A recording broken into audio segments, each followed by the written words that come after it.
Olá pessoal, boa noite. Eu me chamo Paloma, sou aluna do curso de Física do Polo de Pau dos Ferros. Bom, hoje iremos apresentar um trabalho estipulado pela disciplina de História e Filosofia das Ciências Naturais, ministrada pelo professor Davi Almeida. Então, temos como objetivo desse trabalho despertar o interesse pela filosofia e pela história de um grande filósofo chamado Karl Popper. Então, o roteiro da nossa apresentação, ela vai seguir da seguinte forma. Iniciaremos falando um pouco sobre a história de vida de Karl Popper, suas obras, a filosofia de Karl Popper, a noção de ciência para o mesmo, o racionalismo crítico, a dedução e indução, o método de pesquisa de Karl Popper, que é o método hipotético dedutivo e suas etapas, observação e teorização, a lógica científica e a dedutiva, a falseabilidade e falsificabilidade, as teorias e diferenças, diferenças entre verificabilidade e epistemologia e o empirismo, antes e depois de Karl Popper. Bom, então começamos nos perguntando, quem foi Karl Popper? Então, Karl Popper foi um filósofo austríaco, naturalizado britânico, que elaborou teorias que defendiam que o conhecimento científico ele decorre da experiência individual e que não pode ser verificado por meio de raciocínio indutivo. Então, ele se destacou como um dos mais importantes filósofos do século XX. Então, Karl Raimund Popper nasceu em Viena, na Áustria, no dia 28 de julho de 1902. Era de família judaica e recebeu um grande incentivo para os estudos. Então, logo ele ingressou na Universidade de Viena, onde lá ele estudou matemática, física e psicologia. E com isso ele também lecionou em escolas primárias, posteriormente no ensino médio. Já no ano de 1925, ele passou a trabalhar no Instituto de Pedagogia de Viena, que era um instituto que foi criado com o objetivo de implantar as modificações no ensino. Já mais tarde, no ano de 1928, Karl Popper ele tornou-se doutor em filosofia. Então, ao estabelecer contatos com os membros de Viena, o mesmo ele passou a criticar alguns aspectos do positivismo lógico que era defendido pelos membros desse círculo. Ele transformou-se em filósofo profissional e, desta forma, ele passou a dedicar-se ao ensino e à pesquisa. Então, entre os anos de 1935 e 1936, ele permaneceu em Londres, mas devido à ascensão do nazismo na Europa, então Popper ele emigrou para a Nova Zelândia e lá ele lecionou filosofia. Durante esse tempo que ele esteve lá, ele escreveu vários artigos e livros, mas mais tarde, em 1949, ele retornou para Londres e no ano de 1950 ele foi promovido professor de lógica e metodologia da ciência. Então, ele era membro ativo de diversas organizações internacionais de filosofia, participou de diversos congressos, mas, infelizmente, no dia 17 de setembro de 1994, Karl Popper veio a falecer na Inglaterra. Então, sua obra ela foi dedicada principalmente à filosofia do conhecimento e da ciência, mas também foi dedicada ao pensamento político.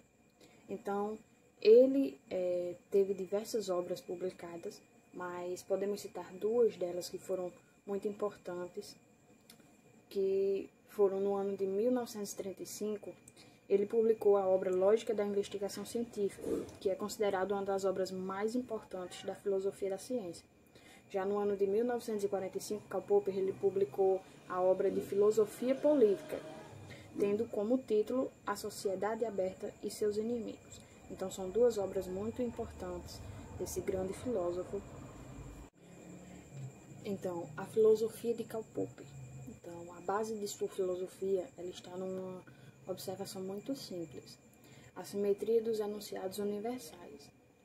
Então, essa simetria, ela reside no fato de que, enquanto nenhum número finito de observações positivas permite validar definitivamente um enunciado universal, então basta uma observação negativa para invalidar ou refutar.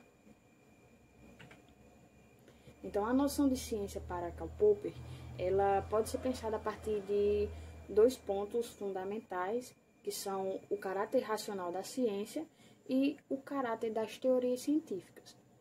Então, a ciência, como um projeto humano, ela não é impassível de transformação, o que possibilitou o surgimento de diversas teorias. Então, Popper, ele argumenta que o conhecimento científico, ele não combina no método indutivo, mas sim numa contínua interação entre conjecturas, que, por exemplo, podemos citar suposições, hipóteses, que são ali fundadas por indícios ou possibilidades, e também refutações, que seriam no caso das constatações. Então, a racionalidade, ela está relacionada também com duas características importantes da ciência, que são elas a busca da verdade e o progresso do conhecimento.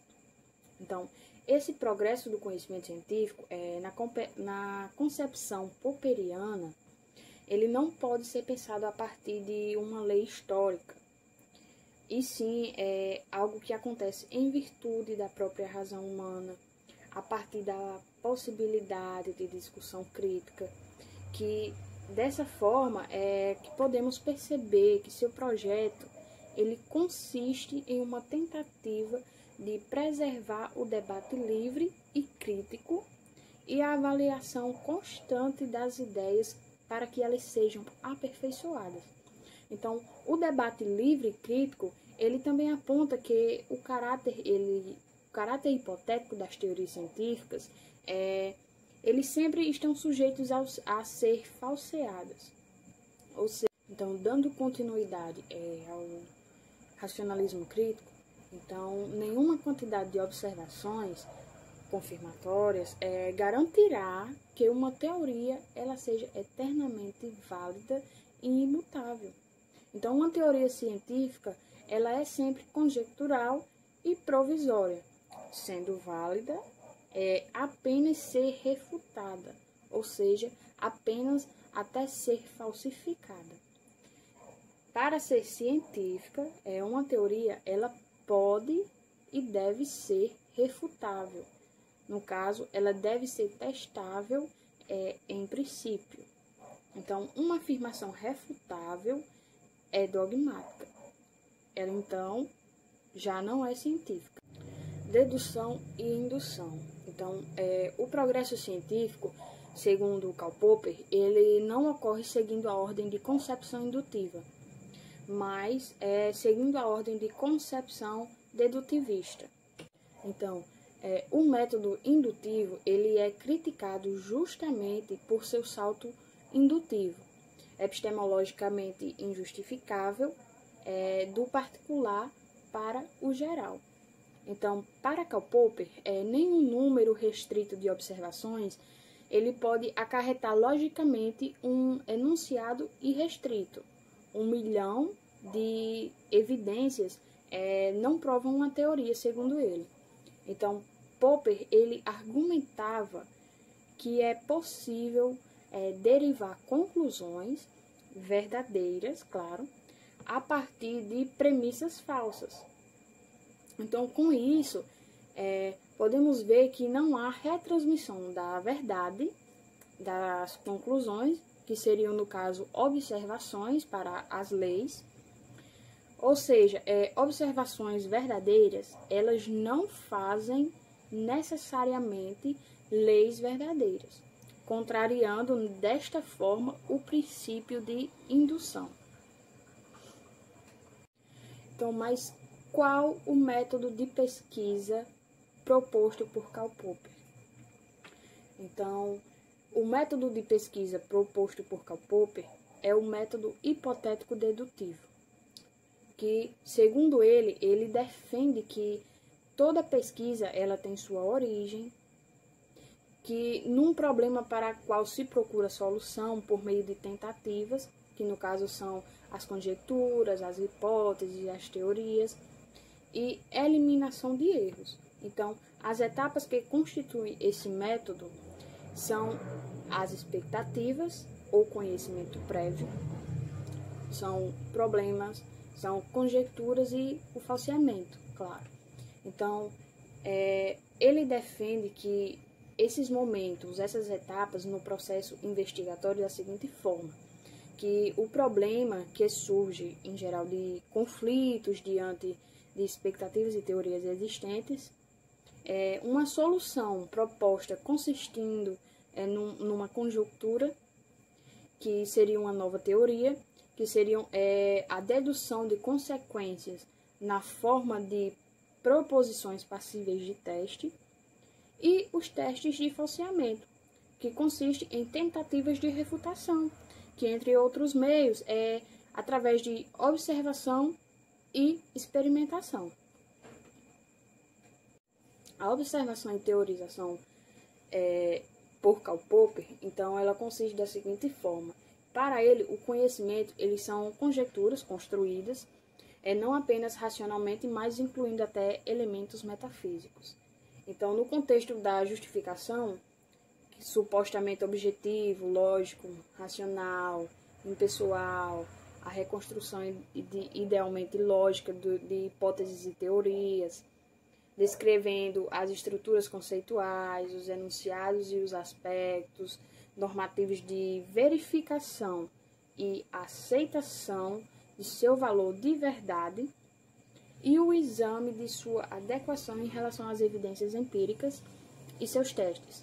Então, não histórico e o único para ser estudado pela epistemologia, e o contexto da descoberta, que consiste no julgamento como subjetivo, ilógico, não racional, pessoalmente idiosincrático, estruturado de forma incompleta, historicamente real, descrevendo origens históricas, o desenvolvimento psicológico e as condições sociopolítico-econômicas, os aspectos fatuais, o estágio inicial de invenção e construção de hipóteses e teorias, a ação da imaginação e da criatividade, que constitui seu processo de gênese, e excluído da epistemologia.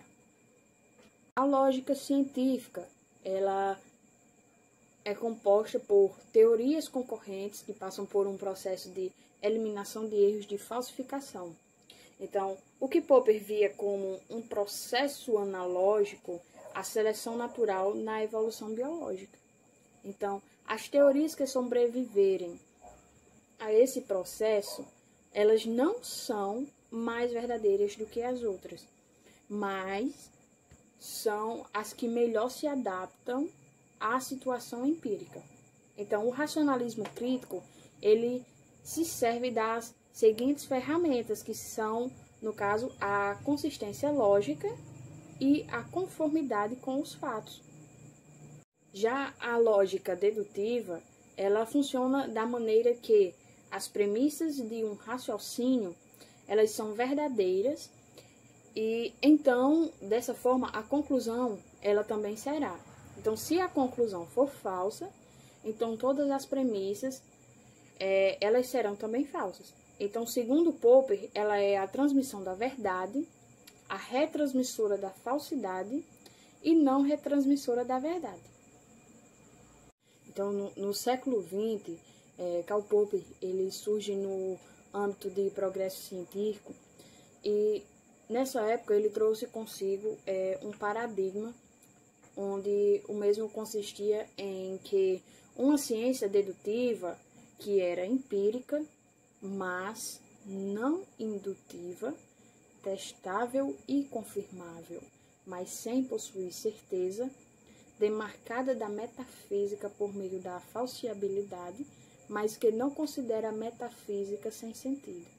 Então, a simplicidade e a clareza, elas voltam a ser identificadoras da boa ciência e separa das mistificações. A falseabilidade e falsificabilidade. Então, quais as diferenças? Então, a falseabilidade, ela é a tentativa de refutar as teorias propostas e remete ao aspecto mais marcante de sua epistemologia, que seria o princípio de falsificabilidade como critério de demarcação. E já a falsificabilidade, ela é o critério metodológico de cientificidade. Então, para objetivar resultados, se constrói ali uma teoria em que se tenta falsificar o que possa ser refutado.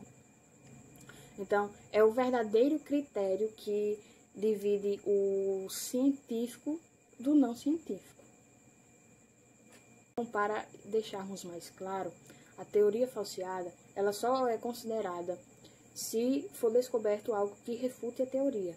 Então, o falseamento ele torna-se aceito somente se uma hipótese empírica de nível muito baixo que exemplifique esse efeito, ela for corroborada. Então, se isso não acontecer, então o falseamento ele não é aceito. Falsificabilidade, ela consiste ela é coerente com a atitude crítica, não há formas de se provar a veracidade do conhecimento científico. A ciência ela pode perseguir a verdade através da exclusão de teorias falsificadas, substituindo-as por novas teorias que poderão se aproximar mais da verdade. Então, Popper ele define a falsificabilidade da seguinte forma. Ele diz que essa é uma concepção de ciência que considera a abordagem crítica sua característica mais importante. Então, para avaliar uma teoria, o cientista ele deve indagar se pode ser criticada, se expõe a críticas de todos os tipos e, em caso afirmativo, se resiste a essas críticas. Então, ele define a falsificabilidade dessa maneira. O princípio de verificabilidade e epistemologia popperiana. Então, no princípio de verificabilidade, justifica a verdade ou, pelo menos, a probabilidade das teorias. Já a epistemologia colocam em risco a teoria. Então, aquelas que aconteceram como decorrência de tentativas de testes e de refutações. Então, na verificabilidade, as teorias científicas elas são idealistas, e já na epistemologia, teorias científicas realistas, mesmo conflitantes. Verificabilidade consiste na negação da metafísica, e a epistemologia ela não obrigatoriamente a negação da metafísica. E o princípio de verificabilidade, ele como critério de demarcação. Já a epistemologia, o princípio de falsificabilidade, ele é o critério de demarcação. O empirismo, podemos defini-lo da seguinte forma. Uma teoria, ela é chamada de empírica por poder ser falseada e ela será aceita pela ciência se caso ela for selecionada. Então, dentre outras igualmente sintéticas e possíveis, a partir destas proposições básicas que compõem o que aceitamos chamar de nossa experiência. Então, o que consistia o empirismo antes e depois de Karl Popper? Então, antes, o conhecimento empírico ele era redutível às nossas percepções sensíveis e às nossas experiências. tornando-se assim o empirismo tradicional, que variavam do sensualismo ao subjetivismo. Já depois de Karl Popper, o empirismo, ele, através da experiência, no caso do apelo dos enunciados da base empírica, foi utilizada como premissa no falseamento, que aceitamos ou rejeitamos teorias. Para finalizar nossa apresentação, podemos concluir que Karl Popper ele foi um filósofo e crítico que no século XX ele questionou diversas teorias científico-filosóficas daquela época. Então, ele defendeu que a ciência ela não poderia ser baseada em tal interferência. Então, ele propôs a falseabilidade como a solução do problema da indução. Então, dessa forma, podemos perceber que, através do método criado por Karl Popper, todo o conhecimento ele está impregnado de teorias, que as teorias científicas elas podem ser demonstradas como verdadeiras, pois são conjecturas sujeitas a reformulações, e que todo conhecimento ele é modificação de algum conhecimento anterior. Então, a teoria de Karl Popper ela possui um papel muito significativo no âmbito escolar, impulsionando ou diminuindo o posicionamento dos educadores. Ou seja, a influência de Karl Popper ela torna-se indispensável, pois ela permite que o ensino de ciências ele considere diversas mudanças que aconteceram já e continuam acontecendo nos dias atuais e no processo de verificação e falsificação de teorias. Então, obrigada pela atenção de todos e aqui finalizamos a nossa apresentação.